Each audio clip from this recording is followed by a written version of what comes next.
नमस्कार दोस्तों अगर आपको इंग्लैंड और न्यूजीलैंड के बीच खेला गया वर्ल्ड कप 2023 का पहला और सबसे रोमांचक वनडे मुकाबला पसंद आया हो तो इस वीडियो को आप एक लाइक ज़रूर करें। इस वीडियो का लाइक टारगेट 400 लाइक है, तो इस वीडियो को आप दिल से लाइक ज़रूर करें।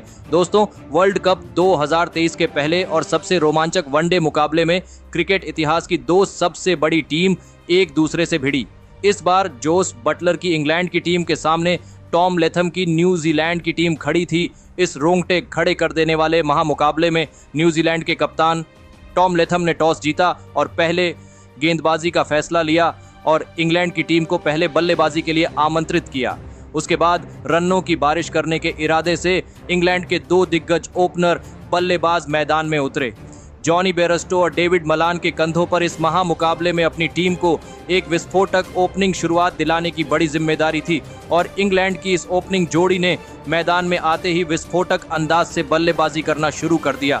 लेकिन इंग्लैंड की यह साझेदारी ज्यादा देर तक नहीं टिक पाई और पारी का 8वां ओवर डालने आए मैथ हेनरी ने डेविड मलान को टॉम लेथम के हाथों कैच आउट करा दिया। डेविड मलान 24 गेंद में 14 रन बनाकर आउट हो गए।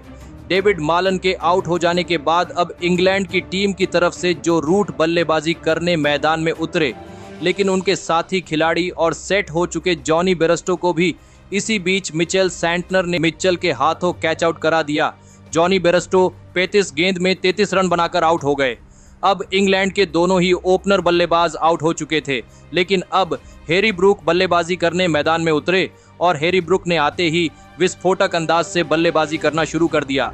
लेकिन हैरी ब्रूक की यह पारी ज्यादा देर तक नहीं चल पाई और पारी का 17वां ओवर डालने आए रचिन रविंद्र ने हैरी ब्रूक को डिवोन कॉनवे के हाथों कैच आउट करा दिया। हैरी ब्रूक 16 गेंद में 25 रन बनाकर आउट हो गए। तो वही हैरी ब्रूक के आउट हो जाने के बाद बल्लेबाजी करने आए मोइन अली को भी न्यूजीलैंड की गेंदबाजी ने ज्यादा देर तक मैदान में टिकने नहीं दिया और मोइन अली को ग्लेन फिलिप्स ने आते ही क्लीन बोल्ड कर दिया। मोइन अली 17 गेंद में सिर्फ 11 रन बनाकर आउट हो गए। एक छोर पर जो रूट पूरी तरह सेट हो चुके थे, लेकिन दूसरे छोर से उनका साथ कोई भी नहीं निभा पा रहा था। लेकिन अब इंग्लैंड के कप्तान जोस बटलर बल्लेबाजी करने मैदान में उतरे और फिर यहां से जोस बटलर और सेट हो चुके जो रूट ने इंग्लैंड की पारी को संभाला और एक महत्वपूर्ण साझेदारी बनाना शुरू कर दिया। इसी बीच जो रूट ने अपना इस मुकाबले में अर्धशतक पूरा कर लिया, तो वही दूसरे छोर से कप्तान जोस बटलर ने भी अब अपने हाथ खोलने शुरू कर दिए थे। दोनों की इस लाजवाब बल्लेबाजी ने अब कहीं ना कहीं न्यूजीलैंड की गेंदबाजी पर भी दबाव बढ़ा दिया था। जोस बटलर और जो रूट ने मिलकर लगभग पारी के 33वें ओवर तक बल्लेबाजी करी, लेकिन फिर पारी का 34वां ओवर डालने आए मैथ हेनरी ने सेट हो चुके जोस बटलर को टॉम लेथम के हाथों कैच आउट करा दिया। इंग्लैंड के कप्तान जोस बटलर 42 गेंद में 43 रन बनाकर आउट हो गए। कप्तान जोस बटलर जैसे बड़े बल्लेबाज के आउट हो जाने की वजह से अब इंग्लैंड की टीम बड़े दबाव में थी, लेकिन विकेट गिरने के बाद अब लियाम लिविंगस्टन बल्लेबाजी करने मैदान में उतरे। लेकिन लियाम लिविंगस्टन को भी ट्रेंट बोल्ट ने मैथ हेनरी के हाथों कैच आउट करा दिया। लियाम लिविंगस्टोन 22 गेंद में 20 रन बनाकर आउट हो गए और फिर उसके तुरंत ही बाद इंग्लैंड के सेट हो चुके जो रूट को भी ग्लेन फिलिप्स ने क्लीन बोल्ड करते हुए इंग्लैंड की टीम को पूरी तरह बैकफुट पर धकेल दिया। जो रूट 86 गेंद में 77 रन बनाकर आउट हो गए। एक समय पर 300 का आंकड़ा पार करने वाली इंग्लैंड की टीम अब 280 के भीतर ही सिमटती दिख रही थी, लेकिन अंत में आदिल रशीद और मार्क वुड ने आखिरी विकेट के लिए एक महत्वपूर्ण साझेदारी खड़ी करी और इसी के चलते इंग्लैंड की टीम ने अंत में 282 रनों का एक बड़ा लक्ष्य न्यूजीलैंड की टीम के आगे रखा। उसके बाद इंग्लैंड से मिले 283 रनों के विशाल लक्ष्य का पीछा करने न्यूजीलैंड के दो दिग्गज ओपनर बल्लेबाज मैदान में उतरे। डिवोन कॉनवे और विल यंग के कंधों पर इस महामुकाबले में अपनी टीम को एक विस्फोटक ओपनिंग शुरुआत दिलाने की बड़ी जिम्मेदारी थी, लेकिन इंग्लैंड की तेज गेंदबाजी ने न्यूजीलैंड की इन उम्मीदों को पारी की शुरुआती ओवरों में ही तोड़ दिया और पारी का दूसरा ही ओवर डालने आए सैम करन ने विल यंग को जोश बटलर के हाथों कैच आउट करा दिया। विल यंग बिना खाता खोले ही आउट हो गए।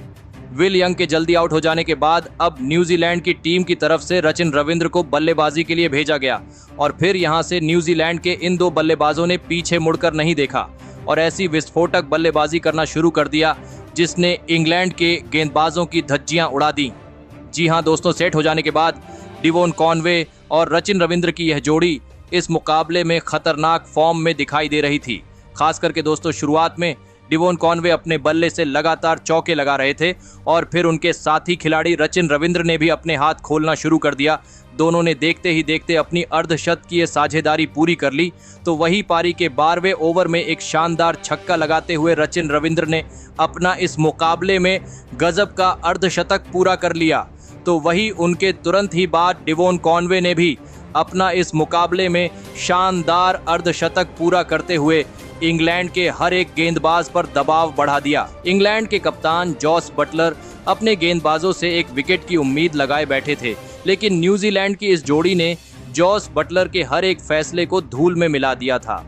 दोनों ही न्यूजीलैंड के बल्लेबाज पिछले वर्ल्ड कप के फाइनल मुकाबले में इंग्लैंड से मिली शर्मनाक हार का बदला मानो इस मुकाबले में ले रहे थे। मुकाबला पूरी तरह इंग्लैंड के हाथ से निकल चुका था। दोनों के बीच अब एक विशाल 150 रनों की साझेदारी भी पूरी हो चुकी थी। तो वही बेहतरीन फॉर्म में चल रहे डिवोन कॉनवे ने अपना इस मुकाबले में शानदार शतक पूरा कर लिया। अब सभी की नजरें रचिन रविंद्र पर थीं, क्योंकि वह भी अब अपने शतक से काफी नजदीक थे। और फिर पारी की 31वें ओवर में भी रचिन रविंद्र ने भी अपना इस मुकाबले में शानदार शतक पूरा करते हुए इतिहास रच दिया। डिवोन कॉनवे और रचिन रविंद्र की यह बल्लेबाजी देखकर पूरा स्टेडियम हैरान था। और फिर अंत में डिवोन कॉनवे ने अपने बल्ले का असली रूप दिखाते हुए विस्फोटक अंदाज से बल्लेबाजी करके दिखाई और अपने 150 रन भी पूरे कर लिए। और अंत में इसी के साथ न्यूजीलैंड की टीम ने 9 विकेट के बड़े अंतर से इंग्लैंड की टीम को मात देकर इतिहास रच दिया। दोस्तों, न्यूजीलैंड की टीम ने पिछले वर्ल्ड कप के फाइनल मुकाबले में इंग्लैंड द्वारा सुपर ओवर में मिली हार का बदला इस मुकाबले में ले लिया है। डिवोन कॉनवे और रचिन रविंद्र की विस्फोटक बल्लेबाजी ने इंग्लैंड की घमंड को चकनाचूर करते हुए इतिहास रच दिया। लेकिन दोस्तों, न्यूजीलैंड की इस जीत में सबसे बड़ी भूमिका निभाई डिवोन कॉनवे ने। डिवोन कॉनवे ने इस मुकाबले में 121 गेंदों में 19 चौके और 3 छक्कों की बदौलत 152 रनों की शानदार पारी खेली और इसी के चलते न्यूजीलैंड की टीम आसानी से इंग्लैंड को हराकर पुराण बदला ले पाई।